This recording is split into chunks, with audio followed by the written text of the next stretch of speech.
வணக்கம். எல்லாரும் நல்லா இருப்பீங்கன்னு நினைக்கிறேன். நானும் நல்லா இருக்கேன். ம் வாங்க வீடியோக்குள்ளே போகலாம். காய் சீவிட்டு இருக்கேன். என்ன காய்? கேரட்டு. ம் கேரட்டு பாருங்க ஃப்ரெண்ட்ஸ், சீவிட்டு இருக்கேன். என்ன கையில் அந்த இடத்துல சீவிட்டு இருக்கீங்க, ஒரு இடத்துல வச்சு சீவாமல்? இப்படி தான் சீவ முடியுது. குப்பை எங்கே விழுகும், கேரட்டு நல்லது எங்கே விழுகும்? இந்த குப்பை அப்படி சேலையில் விழுது. கேரட்டு சீவலைண்ணா, தோல் தான் சீவுறேன். ஓ, தோல் தான் சீவிட்டு இருக்கான். தோல் தான் சீவிட்டு இருக்கேன். அடுத்து கேரட்டை நறுக்குவீங்களா எப்படி? கேரட்டு நறுக்கணும். நறுக்கிட்டு கேரட்டும் பீன்ஸும் பொரியல் நாளைக்கு. திருவிழா துருவிட வேண்டியதானே இல்லையா? நிறைய கெட்டு போச்சுடா. இவன்ட்டு வாங்கவே கூடாது கேரட்டு, பட்டு கிடப்பேன் அவன்கிட்ட. நிறைய கெட்டு போச்சு. நேத்தானே சந்தை. ஆமாம், இன்னைக்குள்ள அம்பட்டும் கெட்டு போச்சு. அநியாயம் பண்றாங்க. கேரட் மட்டும் இங்கே நல்லாவே இல்லை. போன வாட்டி எப்போ தானே கேரட் தானே சொன்னீங்க? ஆமாம், அன்னைக்கு அழுகித்தான் போச்சு. வலிக்கு நம்ம இன்னைக்கு டே எப்படி போச்சு? இன்னைக்கு டே பரவாயில்ல போச்சு. இன்னைக்கு சமையல் பண்ணதே ரொம்ப லேட்டாக தான் பண்ணேன். அவசர அவசரமாக குக்கரில் சோறு 3 மணிக்கு தான் வச்சேன். குக்கரில் வச்சேன், அரிசி ஊற வச்சுருந்தேன். குக்கரில் வச்சேன். அப்புறம் சாதம் குக்கரில் வச்சு, அப்புறம் எனக்கு சாம்பார் மட்டும்தானே காலையில் வச்சுருந்தேன். அப்புறம் இது தேங்காய் கொஞ்சம் திரி இருந்துச்சு. தேங்காய், பச்சை மிளகாய், மாங்காய் நேற்று சாம்பாருக்கு நறுக்கினது போக மீதி மாங்காய் இருந்துச்சு. அதை போட்டு பச்சை மிளகாயை போட்டு 2 சின்ன வெங்காயத்தை போட்டு துவையெல்லாம் அரைச்சேன். அதுதான் போட்டு சாதத்தில் போட்டு சாம்பார் போர் அடிச்சிருச்சு. அப்புறம் இந்த துவையில சம்மந்தியை போட்டு பிணைஞ்சு சோறு சாப்பிட்டேன். அது ஏன் ஒரே மாதிரி சாப்பிட்டா பிடிக்க மாட்டேங்குது சாப்பாடு. வெரைட்டியாக மாற்றி மாற்றி சாப்பிட வேண்டியதாக இருக்கு. ஒரே மாதிரி சாப்பிட்டவெல்லாம் சாப்பாடு பிடிக்க மாட்டேங்குது. ஆனால் நம்ம ஒரே கையில் எடுத்து தான் சாப்பிட்றோம். ஒரே மாதிரி அது சாப்பிட்றோம். நாக்குக்கு ருசி இருக்குது. ஆமாம், ஒரு நாளைக்கு அந்த காலத்தில் சாப்பிட்ட மாதிரி, ஒரு நாளைக்கு பிரியாணி, ஒரு நாளைக்கு அந்த காலத்தில் கஞ்சியும் தண்ணியும் வச்சுக்கிட்டு குடிச்ச மாதிரி குடிக்கணும்.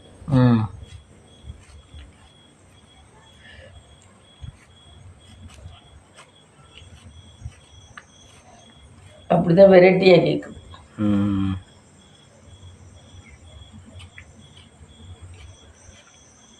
மம்மி, இந்த டிவியில் விளம்பரம் போடுறாங்கல்ல கோல்டுக்கு, அது என்ன தங்கம் வாங்குறது? தங்கம் என்கிட்ட வாங்குங்கிறேன். ஒருத்தன் வாங்கின தங்கத்தை அடமானம் என்கிட்ட கொண்டாந்து வைங்கிறேன். ஒருத்தன் அடமானம் வச்சத என்கிட்ட நல்ல விலையில திருப்பி என்கிட்ட கொண்டாந்து வித்துருங்கிறேன். ஆக மொத்தம் இவங்க 3 பேரும் இப்படித்தான் சொல்றாங்க. இதை நம்ம என்ன பண்றது? அப்ப நகையை இவங்கள்ட்ட வாங்கி விற்கிறதுக்கு நம்ம நகை கடைக்கே போய் வாங்கவே கூடாது. வாங்காமலே இருந்துடலாம். ஆமாம், இப்போ டிவியில் அட்வர்டைஸ்மெண்ட் பார்த்தீங்கன்னா கூட வர்றது தங்கத்துக்குள்ளே தானே வருது. ஆமாம், ஒருத்தன் என்னடானா இவன் நதியா தங்கம் வாங்குங்கிற தங்கமயில். ஆமாம், தங்கமயில் போடுறா. Vikram Manappuram gold loan. ஆமாம், விக்ரம். ஆமாம், அப்புறம் இன்னொருத்தர் யாரோ அந்த திரும்ப அடகு வைக்கிறது. அந்த லலிதா ஜுவல்லரி, அவர் மொட்டத்தலையா இருக்காருல்ல ஒருத்தர், அவர் நிறைய போடுறாரு. லலிதா ஜுவல்லரி ஆஃபர் கொடுக்குறாரு. இப்போ பழைய தங்கத்துக்கு பழைய தங்கம் இருக்கு பாரு. இப்போ நம்ம பழைய செயின் வச்சிருந்தோம்னா அதே கிராமுக்கு புது செயின் வாங்கிக்கலாம், அதே நகை புதுசு வாங்கிக்கலாம், அதே கிராமுக்கு அதே பவுனுக்கு அப்படின்னு சொல்லி போடுறாரு. அது உண்மையா பொய்யான்னு தெரியல. லலிதா ஜுவல்லரி அவர் கடையில் தானே ஒரு நாள் திருட்டு போச்சுன்னு சொன்னாங்க திருச்சியில். ஆமா, ஓட்ட போட்டு. லலிதா ஜுவல்லரி திருச்சியில் இருக்கா? இந்த மொட்டத்திலே ஒருத்தர் அட்வர்டைஸ்மெண்ட்ல வராரு அவரு. ஆமா, அவர் தான். அவர் தலையும் மொட்டையா இருக்கும், மூஞ்சியும் ரவுண்ட். அவர் தான் லலிதா ஜுவல்லரி. அவர் தான் லலிதா ஜுவல்லரி. அவர் தான் இப்ப சொல்றாரு, பழைய நகையை கொடுத்துட்டு புது நகை எடுத்துங்கன்னு. அது ஒழுங்கா இருக்குமா என்னன்னு தெரியல. அதனால அந்த திட்டத்துக்கெல்லாம் போறது தப்புன்னு நினைச்சுக்கிட்டு நான் போகல. நம்மள்ட்ட பழைய நகை இருக்கு, அதெல்லாம் கொடுத்துட்டு புதுசு எடுத்துங்கிறாங்க. அதே எப்படி இருக்கும் நம்ம யாரு கண்டா? அதே எடையா? அதே எடைக்கே. ஆமா, அப்போ சேதாரம் செய்கூலி வாங்குவாங்களா? அதுவும் இல்லை, அதே இதுக்கு நீங்கள் ஒரு பைசா தர வேண்டாம்னு சொல்கிறாரு. சேதாரம் செய்கூலி எதுவுமே இல்லைங்கிறாரு. இந்த டிவியில் தான் போடுறாங்க. அது ஒரு நகையை வேணால் அந்த மாதிரி மாற்றி பார்க்கலாம்ல நீங்கள்? ஒரே ஒரு நகையை மாற்றி பார்க்கலாம். புதுசாக வந்தால் நம்மளுக்கு நல்லது தானே. அப்போ வேணால் ஒரு செயினை வேணால் கொண்டு போய் மாற்றி பார்க்கலாம். இல்லை இப்போ அதே மாதிரி கொண்டு போயிட்டு இதே மாதிரி இதே கிராமுக்கு தராங்களா? லலிதா ஜுவல்லரி இருக்கு, சத்திரம் பஸ் ஸ்டாண்டு கிட்ட தானே இருக்கு. ஓ, அங்கே வேணா போய் கேட்க. அங்கே தானே ஒரு வாட்டி திருட்டு போச்சுன்னு போலீஸ்லாம் வந்து அவ்வளோ தூரம் பண்ணி அந்த இது பண்ண ஓட்ட போட்டு திருடி விட்டாங்கன்னு லலிதா ஜுவல்லரி. சத்திரம் பஸ் ஸ்டாண்டு அந்த மலைக்கோட்டை தாண்டினோடனே போகிற வழியில இருக்குது. பெருசாக இருக்கும் கடை. சைடில் திருடி விட்டாங்கன்னு சொல்லி போட்டாங்க. ஆஃபர் இப்படி போட்டிருக்காங்களா? ஆஃபர் போட்டிருக்காங்க. அவர் தான் சொல்கிறாரு அந்த மொட்டத்தில். இல்லைன்னா கடையில் வேணால் ஃபோன் நம்பர் இருந்தால் ஃபோன் பண்ணி கேட்டு பார்த்துட்டு ஃபோன் நம்பர் இருக்கும், இதில் இருக்கும்னு. நெட்டில் இருக்கும். இருக்கும். அவர் வேணால் ஃபோன் பண்ணி கேட்டு பார்க்கலாம். அது பழசுக்கு அப்படியே புதுசு கொடுத்தா நல்லது தானே. போன உடனே என்ன உங்கள்கிட்ட இது கம்மியாக அது கம்மிங்கிறாங்களோ என்னமோ தெரியல. இல்லை, அதான் ஒன்று மட்டும் சாம்பிள் பார்த்தாது. அதே தெரியல. மாற்றி வைக்கலாம். ஒன்று மட்டும் ஃபஸ்ட்டு நம்ம எல்லாமே அவன் அப்படி பண்ண முடியாது நம்மளே சொல்லிக்கிட்டு இருக்காம அவன் வேற ஏதோ நம்பித்தான் பார்ப்போமே. ஒன்று ஏன்னா வர்ற அப்டேஷன் நம்மளும் அப்டேட் ஆனாதான் உண்டு. அவனால் அப்படி பண்ணவே முடியாது. அந்த லாபம் இல்லாமல் கொடுக்க மாட்டாங்களே. இல்லை, அதான் அதனாலதான் இல்லை நிறைய பேர் வரணுங்கிறதுக்காக பண்ணுவாங்களோ தெரியல. இப்படி வச்சா நிறைய பேர் போவாங்கல்ல. உனக்கு டைம் இல்லை, உன்னை கூப்பிட்டு போய் தான் கேட்கணும், இல்லைன்னா அவளை கூப்பிட்டு போய் கேட்கணும். இல்லை, ஃபஸ்ட்டு ஃபோன் நம்பர் எடுத்து கேட்டு பாருங்க. அப்புறமா நேரில் போகிறதுனா ஒரு நாள் போகும். அது மாதிரியே இந்த காயின் பழைய 82 காயின் 80 காயின் இதெல்லாம் சொல்றாங்க. 5 ரூபா காயின் 20 பைசா இல்லை 5 ரூபா காயின் 50 ரூபா தாள் அதுல எல்லாம் 789 எதோ இருக்கணும். அதெல்லாம் நான் கமெண்ட்ல போடுறது ஃப்ராடுன்னு போடுறாங்க. இதுக்கெல்லாம் உங்களுக்கு 2 லட்சம் கிடைக்கும், 3 லட்சம் கிடைக்கும், இந்த காயின் வச்சிருந்தீங்கன்னா அதை எங்களுக்கு ஃபோன் பண்ணுங்க அப்படிங்கிறாங்க. ஃபோன் பண்ணா எடுக்க மாட்டேங்கிறாங்க. நான் ஒரு வாட்டி ஃபோன் பண்ணி பார்த்தேன். ஃபோன் பண்ணால் எடுக்க மாட்டேங்கிறாங்க, ரெஸ்பான்ஸ் இல்லை. ஆனால் இதே ஒரு வீடியோவா இது இவங்களுக்கு வீடியோ ஓடுறதுக்காக வேண்டி போடுறாங்க. இவருக்கு வியூஸ் வர அதுக்காக வேண்டி போடுறாங்க இவருக்கு. ஆனால் லலிதா ஜுவல்லரி அப்படி ஃப்ராட் இருக்காது. ஏன்னா அவங்க கொஞ்சம் ஃபேமஸாக நடத்துகிறாங்கல்ல. கார்பரேட் மாதிரி தானே. கார்பரேட் மாதிரி எல்லா இடத்துலையும் இருக்கும். ஆமாம், மக்களை ஏன் அப்புறம் அட்வர்டைஸ்மெண்ட் போட்டேன்னு கேட்டுருவாங்கல்ல. மக்களை வர வைக்கிறதுக்கு இதுக்காக தான் இருக்கும். இது வியூஸ் போகிறதுக்காக தான் இருக்கும். இந்த காயின்களை பற்றி அதெல்லாம் ஃப்ராடு. சூடான விஷயங்களை பற்றி சொன்னால் வியூஸ் கூட போகும் அப்படின்றதுக்கா. நம்ம இதை நம்பி பழசெல்லாம் இருக்க காயின்லாம் தேடணும்னு வச்சுக்க, அப்படிதான் நம்ம பொழப்பு தான் கெட்டு போயிடும்.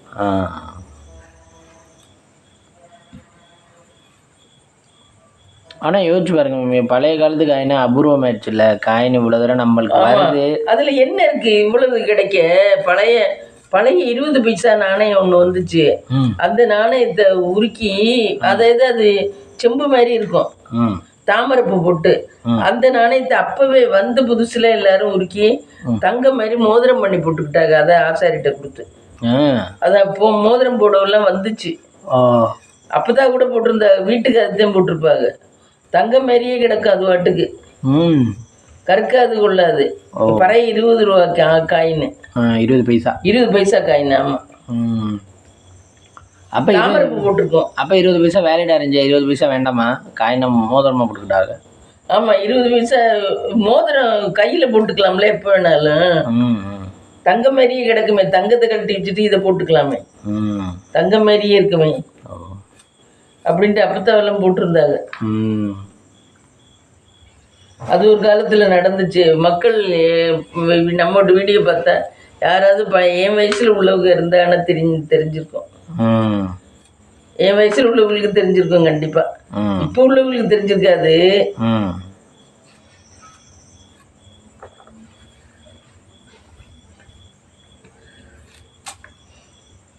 இனிமே கேரட்டே வாங்கக்கூடாது, நெல்லாம் கெட்டு போச்சு அம்புட்டு. ஆனால் மற்ற காய்கறி நல்லா இருக்கு. கேரட் மட்டும் தட்டில் இருக்கிறது கெட்டு போயிடுது. அது வேற எதுவும் தண்ணி தண்ணி போகணும், காற்று போகணுமா மம்மி? நம்ம தெரியல, வெளியே போட்டா காஞ்சி போயிடுது. ஃப்ரிட்ஜுக்குள்ள போட்டோம்னா தண்ணி அப்படியே சொதன்னு இருக்கு. ஒருவேளை அது காற்று போகணுமான்னு தெரியல.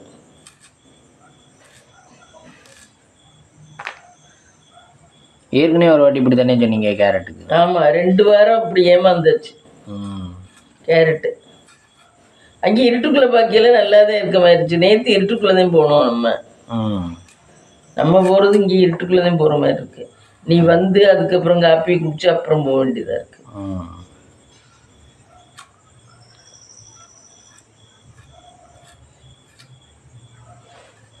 கொஞ்சம் வெளிச்சத்துல போனோம்னா ஏமாத்துறாங்கன்னா தெரிஞ்சு போயிடும்.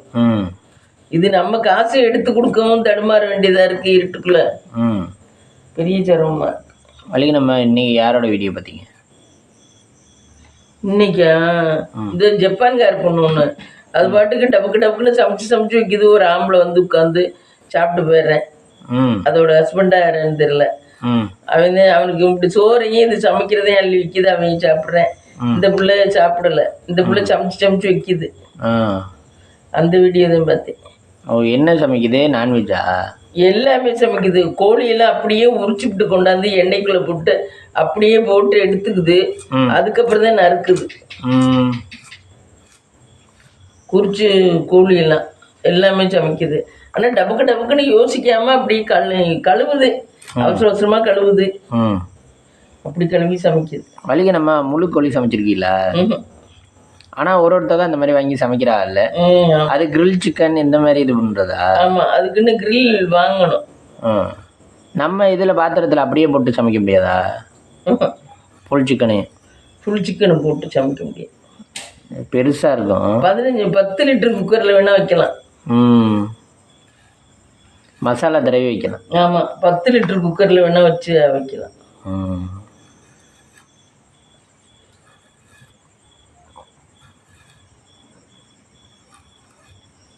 அது ஒரு இதுவே 2-2.5 கிலோ இருக்கும் போல. அது சாப்பிட்டாவே போதும், சாதம் சாப்பிடாம. ஆமாம், கோழியெல்லாம் அப்படி சாப்பிட்டோம்னா சாதமே தேவையில்லை. வெறும் அதுகளே சாப்பிட்டு இருந்துடும். அது பசிக்காது. ஆமா, மட்டன்லாம் சாப்பிட்டோம்னா கம்முன்னு கிடக்கும். ஆமா, வெளிநாட்டுக்காரங்களாம் அதுதானே சாப்பிட்றாங்க. ஆனா அவங்க எல்லாம் பாம்பு, பச்சை பூச்சை எல்லாமே சாப்பிட்றாங்க. நம்ம மட்டன், சிக்கன், எக்கு சாப்பிட்டாலும் பசி நிற்கிது. ஆமா, எக்கு வந்து ஒன்றும் பண்ணல. அல்சர் ப்ராப்ளம் இருக்கு கூட சாப்பிடலாம். எக்குல அல்சரோட சாப்பிட்டோம்னா அது ஆம்லெட் ஊற்றி சாப்பிட்டோம்னா செரிச்சிருது. இந்த அவிச்சு சாப்பிட்டாதே கொஞ்சம் சிரமமா இருக்கு. மஞ்சுத்தாது. ஏன் இது கனமா இருக்கா? கொஞ்சம் மஞ்சுதான். அது கொஞ்சம் இதானே. அது சின்ன பிள்ளைகளுக்கு எல்லாமே கூட செரிக்காது மஞ்சுத்தாது. அதை ஆம்லெட் போட்டோம்னா அதோட கலந்துரும். ஆமா. 2வது மிளகு ஜீரகம் மேல தூவுறோம்.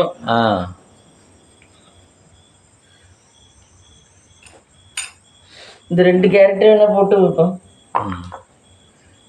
வேற என்னைக்காவது ஆப்ஷனல் வந்தா அது சாப்பிடலாம். உருளைக்கிழங்கு இருந்தா அதோட வறுத்துக்கலாம். கேரட் வந்து போய் கொட்டுறது நம்ம பண்ணி சாப்பிட்டுறலாம். என்ன பசி இருந்தா கூட சாப்பிட்டுருவோம். பண்ணி வைக்கிறது பெஸ்ட். பண்ணியே சாப்பிட்டுறலாம். நம்ம நிறைய கேள்வி அதான் கெட்டுறோம். அப்போ அன்னைக்கு போன வாரம் வாங்கிட்டு வந்த பாவக்காயெல்லாம் கெட்டு போச்சு. அப்படியே 2 பாவக்காய் கீழே தான் போட்டேன். நம்மள மாதிரி கீழே கொட்டுறவங்க நிறைய யாருமே இருக்க மாட்டாது.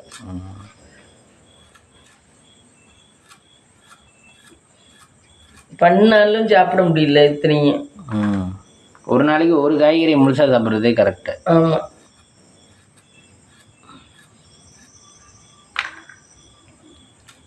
ரெண்டு பண்ணோம்னா கம்மியா பண்ணணும். ஆமா, இன்னைக்கு சாம்பார் நம்ம காலையில ஊத்திக்கிட்டதே. மத்தியானம் எனக்கு ஊத்திக்க பிடிக்கல. காலையில ஊத்திக்கிட்டனால மத்தியானம் அந்த சட்னியை போட்டுதான் சாப்பிட்டேன். அப்புறம் தயிர் ஊற்றி சாப்பிட்டேன். அந்த தேங்காய் சட்னி இருந்தது. ஆமா, தேங்காய் சட்னி போட்டேன்னு சொல்றேன்ல. மாங்காய் எல்லாம் வச்சு சூப்பரா இருந்துச்சு. ஆனா சட்னி மாங்காய் கொஞ்சம் பழமா வேற இருந்துச்சு. அரைப்பழம். அது போட்டது புளிக்கல, நல்லா இருந்துச்சு சட்னி. அது எப்படி அந்த தோலை சீவிட்டு போடுவீங்களா? இல்ல, தோலோடதையும் போட்டேன். அதை அரை விட்டுருச்சு மிக்சியில. நம்ம மிக்ஸி அரைக்காதுன்னு சொல்லுவீங்க. நான் அந்த மீன் மிக்சியில தான் போட்டேன், அரைச்சிருச்சு. இது இப்போ தேங்காய் எல்லாம் இப்போ இப்படி தானே விடுறேன், அரைக்குதே. அரைக்கும். நம்ம இது திருத்தி தான் ஃப்ரெண்ட்ஸ். எனக்கு இந்த கை அப்படி வலிய ஆரம்பிச்சிருச்சு, தேங்காய் திரி. அதனாலதான் இப்போ இப்படி கீறதுக்கு ஆரம்பிச்சேன். நிறைய பேர் கீறிட்டு மிக்சியில சும்மா அப்படியே தான் போடுறாரு. நம்மளோட மிக்சியும் அரைக்கியதுதான் அதெல்லாம். ஆனா மிக்சி ஒன்று வேற மாற்றணும். நேற்று நான் கருவேப்பிலை பொடி இடித்தேன். கொஞ்சம் கடலைப்பருப்பு, கொஞ்சம் துவரம்பருப்பு, கொஞ்சம் உளுந்தம்பருப்பு எல்லாம் வறுத்துட்டு, இது வரமிளகா ஒரு 10 வரமிளகா, அது பெருங்காயம் எல்லாத்தையும் வறுத்துட்டு, கருவேப்பிலை கொஞ்சம் வறுத்து எல்லாத்தையும் போட்டு மிக்சியில் போட்டு அரைச்சி வச்சேன். நல்லா இருக்கு, அரைச்சி வச்சிருக்கேன். இது நெய் சாதம் சூடாக இருந்துச்சுன்னா நெய்யில் போட்டு பிரட்டி சாப்பிடுவேன், நல்லா இருக்கும்.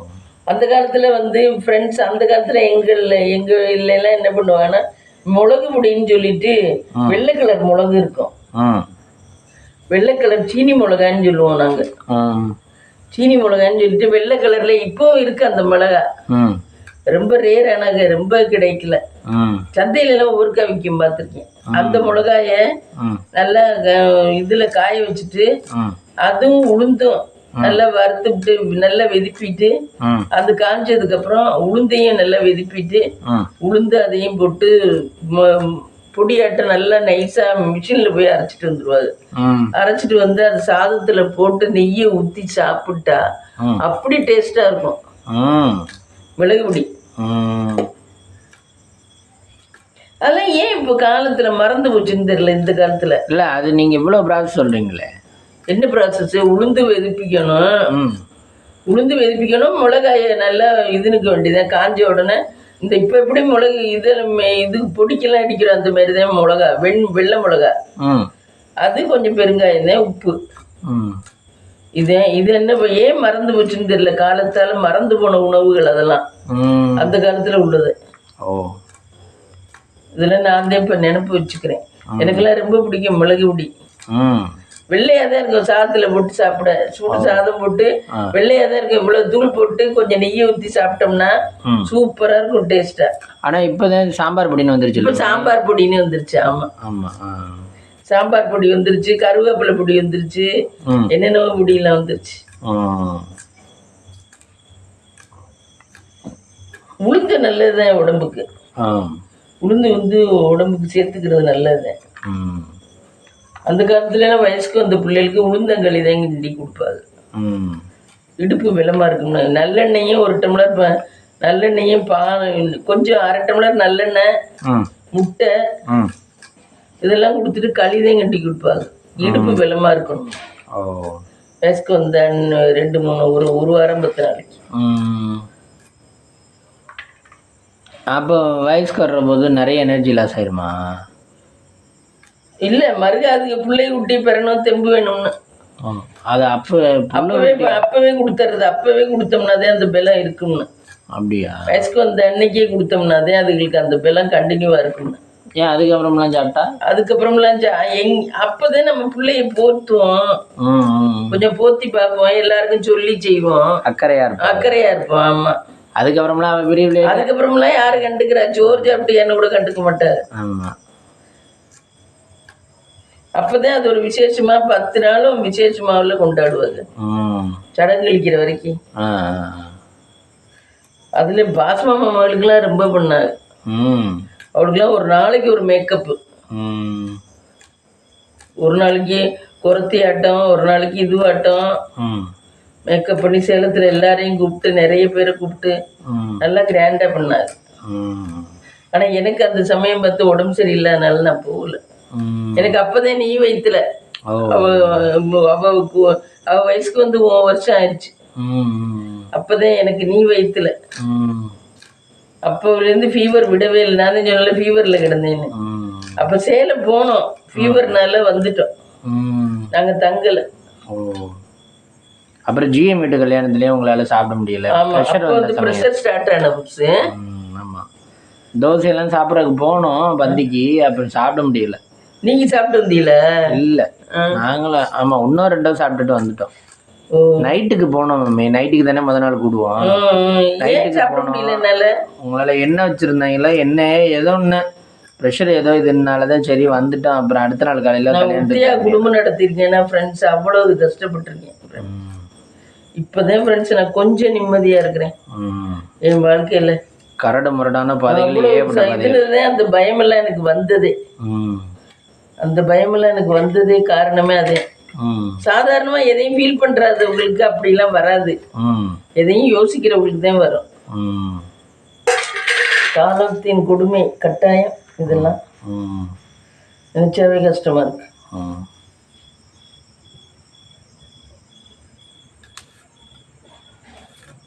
அப்ப எனக்கு நம்ம பிள்ளைகளை விட்டுட்டு செத்து போயிடுவோமோன்னு ஒரு பயம் வேற வந்துச்சு.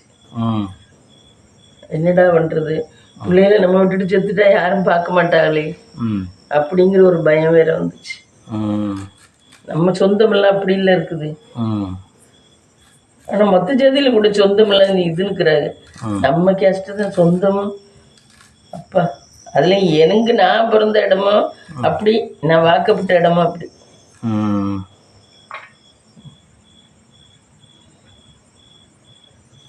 எனக்கு என்னமோ காலையில வந்த மாதிரி ஞாபகம் இருக்கு. ஜிஎம் முட்டுக்கல் இல்லை நைட்டே வந்துட்டோம்.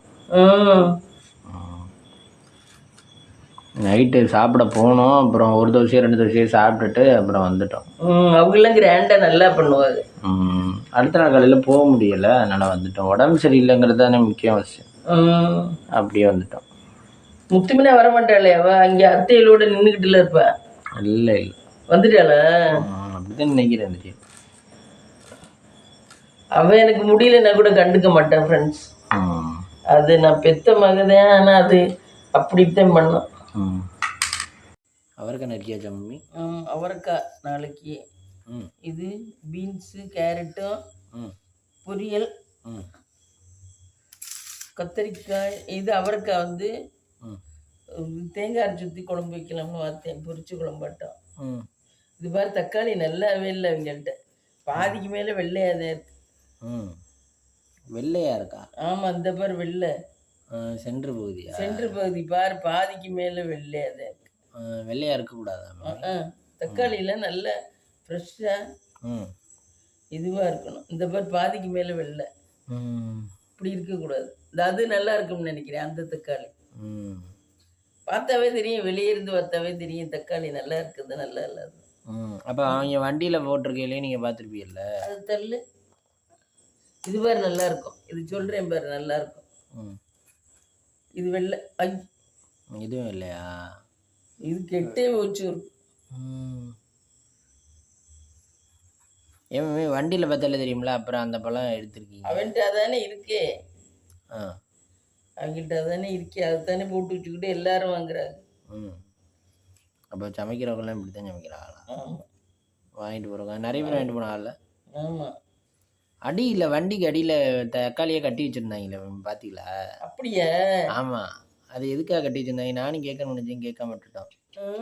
வண்டிக்கு அடியில் 1 கிலோவோ 2 கிலோவோ கட்டி வச்சுருந்தாங்க. நிறைய பாக்கெட் வச்சுருந்தாங்க. ஒரு 5-10 பாக்கெட்டுக்கு மேலே வச்சுருந்தாங்க.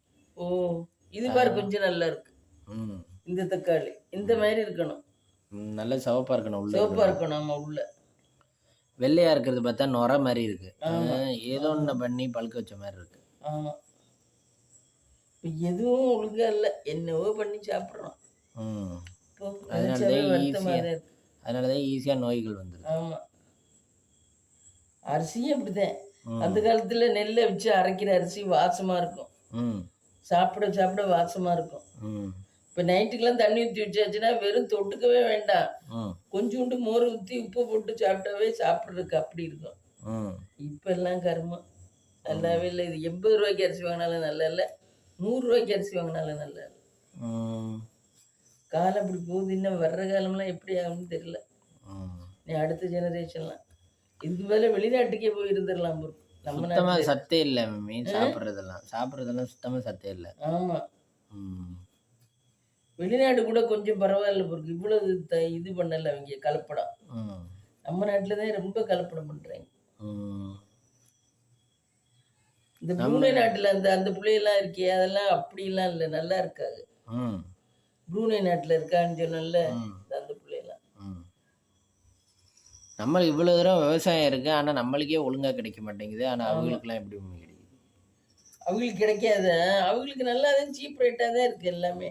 பெட்ரோல் சீப் ரேட்டாக தான் இருக்குது, மீன் சீப் ரேட்டாக தான் இருக்குது. இல்லை, பெட்ரோல் வந்து கச்சா எண்ணெய் தானே, அது சீப் ரேட்டாக கிடைக்கலாம். இப்போ காய்கறிலாம் நம்ம இதில் தான் விவசாயம் கூட. இங்கிட்டு பார்த்தா நெல் போட்டிருக்காங்க, அங்கிட்டு பார்த்தா இது போட்டிருக்காங்க, அது போட்டிருக்காங்கன்னு. ஆனால் இங்கேயே நம்ம அவங்க இங்கே அங்கே உள்ள இது இங்கேயும் சேர்த்து தான் வச்சு விற்கிறாங்க.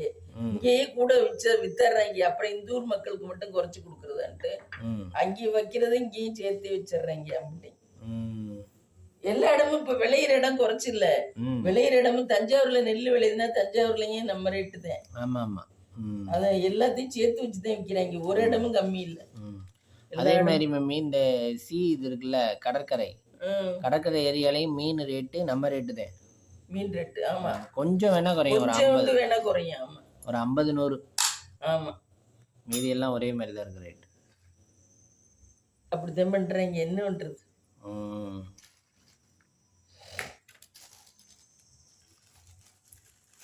அதனால நெல் விளையிற பூமி தஞ்சாவூர்ல என்னமோ ஒரு இதுன்னு தான் சொல்லுவாங்க, நெற்களஞ்சியம் தான் சொல்லுவாங்க. அங்கேயே அரிசி இதே ரேட்டு தான். எப்படி உள்ளவங்களுக்குமே எப்படி நீங்க வாங்கிருக்கீங்களா தஞ்சாவூர்ல? இல்ல இல்ல, ஏன் யாரும் சொன்னாங்க தஞ்சாவூர்ல இருக்கால சிட்டியை விட நிறைய பேரு, அவங்களாம் சொல்லித்தான் கேள்விப்பட்டிருக்கேன். தஞ்சாவூர்ல வட்டி கடை வச்சுக்கிட்டு நிறைய பேர் இருக்காங்க. முன்னாடி வட்டி கடை வச்சிருந்தாங்க, இப்ப வேற பிசினஸ் மாத்திட்டாரு. எது ஓடுதோ அதுக்கு மாத்திடுறாரு. ஓடாத வச்சுக்கிட்டு உட்காந்து என்ன. அப்ப பேங்க்ல இருந்தாங்க நிறைய சிட்டியாருங்க, இதெல்லாம் கொஞ்சம் ஃபேமஸ் ஆனவங்கலாம், கொஞ்சம் உருப்படியானவங்கலாம் பேங்க்ல இருந்தாங்க. இப்ப அப்படி உள்ளவங்க எல்லாரும் இதுல ஐடில ஒர்க் பண்றாங்க. ஐடி பேங்க் மாதிரி ஆயிப்போச்சு, அந்த காலத்து பேங்க் மாதிரி ஆயிப்போச்சு ஐடி. ஐடியில் இருக்க பையன்னா வீடு வாசல் சொத்து பத்து எதுவும் வேண்டாம் கட்டிக்கிறேங்குது. அவன் 60,000-70,000 சம்பளம் வாங்கினாலும் அவன் எப்படியும் சம்பாரிச்சிடுவேன், நம்ம கார் வாங்கிடுவோம், லோனை போட்டு வீடை கட்டிடுவோம், ஜாலியாக வாரத்துக்கு ஒரு நாள் எங்கேயும் போகலாம் வரலாம், அதெல்லாம் நினைக்குது. ஐடியில் வேலை பார்த்தேன்னா மிச்ச இடத்துல சம்பளமும் கூடாது. ஐடினா கம்பெனி மாறினாவே சம்பளம், இந்த கம்பெனிலேருந்து அடுத்த கம்பெனிக்கு மாறினாவே சம்பளம் கூட. என்ன மாறிட்டு போயிட்டே இருக்க வேண்டியதுதான். அப்படிதான் ஐடியில் வேலை பார்க்குறவங்களா இருக்காங்க. அதனாலதான் பிள்ளைய ஐடினா சரிங்குது. ஆனால் ஐடியில் கல்யாணம் பண்ணிக்கிட்டு அப்புறம் அதுலேயும் நான் பெருசு நீ பெருசுன்னு அடிச்சுக்கிறாங்க. அது திமுரு பிடிச்சதுக்கு. அப்புறம் டைவர்ஸ் வாங்கிட்டு நான் திரும்ப தனியாக நான் வேலை பார்த்துக்கிறேன், நீ தனியாக வேலை பார்த்துக்க. ஆமாம், அப்புறம் எதுக்கு மேரேஜ் பண்ணுறோம்? அதெல்லாம் நேரங்கள்லாம்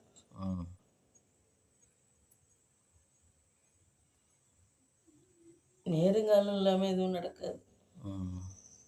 எந்த இடத்துலையுமே நான் பெருசு நீ பெருசுன்னு வந்தாலே சண்டை தான். ஆமாம், சாந்தாவே அவள் பிறப்பு கொஞ்சம் கேள்விக்குரியதாக இருந்தாலும் யோசிக்க வேண்டியதாக இருந்தாலும் சாந்தாமுத்து அவளுக்கு நல்லது இப்படி நடக்கணும்னு கடவுள் பிறக்கும் போது எழுதியிருக்காரு. அதனாலதான் அவளுக்கு இவ்வளவும் கிடைக்குது. என்ன அப்ப கடவுள் எழுதியிருக்கனாலதான் நடக்குது, இல்லைன்னா நடக்காது.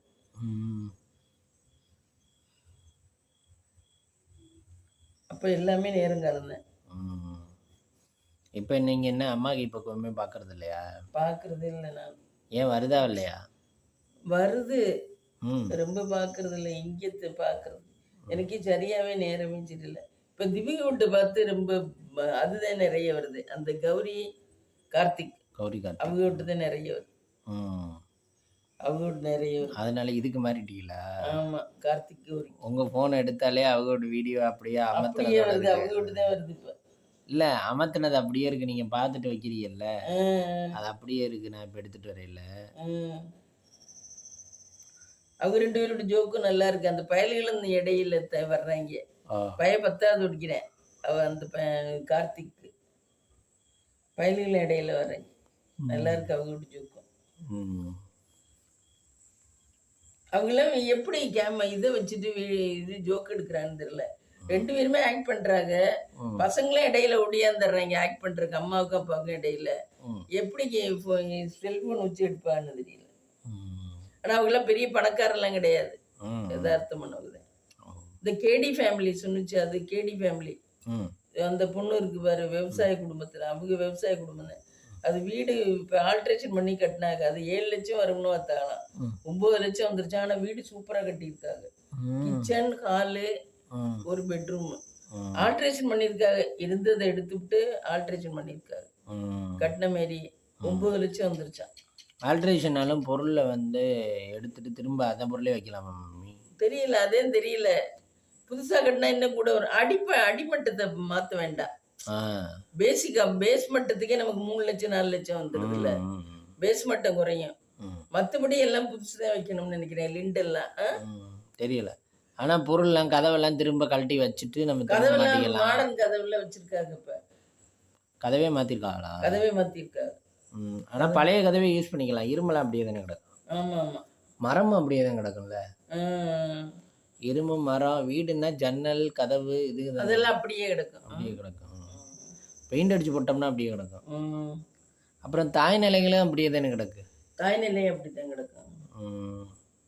வேற கிச்சன் இது இந்த கல்லு தான் உடஞ்சி போயிடும், டைல்ஸ் கல்லு அது இதுன்னு. அதனாலதான் 7 லட்சம் 9 லட்சங்கிறாளோ தெரியல. அது ஒரு ஹால் நல்ல பெருசா இருக்கு. அதுக்கு ஹால், அதுக்கு அடுத்து ஒரு கிச்சன் வந்து சின்னமா தான் இருக்கு. அப்புறம் ஒரு ரூம், இது 3 ஆல்ட்ரேஷன் பண்ணியிருக்காங்க. மிச்சம் எல்லாம் பண்ணல. அது 3 ஆல்ட்ரேஷன் பண்ணிருக்கா. அதுக்கே 7 லட்சம் தான் வரும்னு எதிர்பார்த்தாலும் 9 லட்சம் வந்துருச்சான். ஆனா அவங்க நல்ல குடும்பம், எல்லாரும் சேர்ந்து பாடுபடுறாங்க. பையன் +2 10th போறேன், ஆனா நல்ல பையலா இருக்கேன், அப்பா மாதிரியே இருக்கேன், நல்லா ஹெல்ப் பண்றேன் எதுக்கா இருந்தாலும். இப்போ ஒரு ஸ்டாண்ட் வாங்கியிருக்காங்க, அந்த ஸ்டாண்டு இதே சரி பண்ணணும்னு நினைச்சு அது சேர்த்துச்சு ஃப்ளிப்கார்ட்ல கிச்சனுக்கு. அது சேர்க்க வரல, அதுல ஹோல் வந்து சின்னமா வச்சிருந்தாங்களாம். அப்புறம் அது புருஷனும் அது மகனும் சேர்ந்துதான் இது ஸ்டாண்டு நல்லா கொண்டாந்துட்டாங்க. நல்ல உயரமா ஸ்டாண்டை நல்லா வச்சு அதுல பாட்டில்லாம் அடுக்கி வச்சிருச்சு. அது புருஷன் இந்த ஓட்டை போடுறதெல்லாம் போட்டாரு நல்ல பலமா. இந்த கரண்ட்ல வச்சு ஓட்டை போடுவாங்கல்ல சிவத்துல, ட்ரில்லிங் எல்லாம் போடுறாரு. அவர் இந்த வேலைதான் பாப்பாரு போல, அது நல்லா பாக்குறாரு. நல்லவரா இருக்காரு பொதுவா, வாயே திறக்கல. அந்த பையன் அப்படிதான். அந்த பொண்ணுதான் இதாட்டமே, பொண்ணு கொஞ்சம் இது வாய் பேசும். அதையும் சொன்னிச்சு வர அன்னைக்கு, எனக்கு இந்த மாதிரி குடும்பம் அமைஞ்சது நீ ரொம்ப கொடுத்து வச்சிருக்கேனா அப்படின்னு சொன்னிச்சு வர அன்னைக்கு கார்ல வரையில காமிச்சேன். என்னென்ன மம்மி நறுக்கிருக்கீங்க? அதே பீன்ஸு கேரட்டு பொரியல், அவரைக்காய் குழம்பு, பருப்பு கொஞ்சம் உண்டு போட்டு அவரைக்காய் குழம்பு வைப்போம், தக்காளி வெங்காயம். நைட்டுக்கு டின்னர் மம்மி? நைட்டுக்கு டின்னர் தோசை ஊற்றணும். எனக்கு சாதம் இருக்கு, சாதம் குக்கரில் வச்சது இருக்கு, அதுக்கு தொட்டுக்குதான் ஏதாவது வேணும். இன்னைக்கு என்ன கிழமை? செவ்வாய்க்கிழமையா? டின்னர் பார்க்கலாமா? டின்னர் பார்க்கலாம் ஃப்ரெண்ட்ஸ். தோசை நைட்டுக்கு தோசை ஃப்ரெண்ட்ஸ். இந்த சாம்பார், சாதம் கொஞ்சம் இருக்குது, இன்றைக்கி குக்கரில் தான் வச்சேன். ஒயிட் ரைஸ் கொஞ்சம் இருக்குது, கொஞ்சம் சட்னி இருக்குது, கொஞ்சம் தான் இருக்குது சட்னி, இவ்வளோதான். இந்த வீடியோ பிடிச்சிருந்தா லைக் பண்ணுங்கள், ஷேர் பண்ணுங்கள், கமெண்ட் பண்ணுங்கள், சப்ஸ்கிரைப் பண்ணுங்கள்.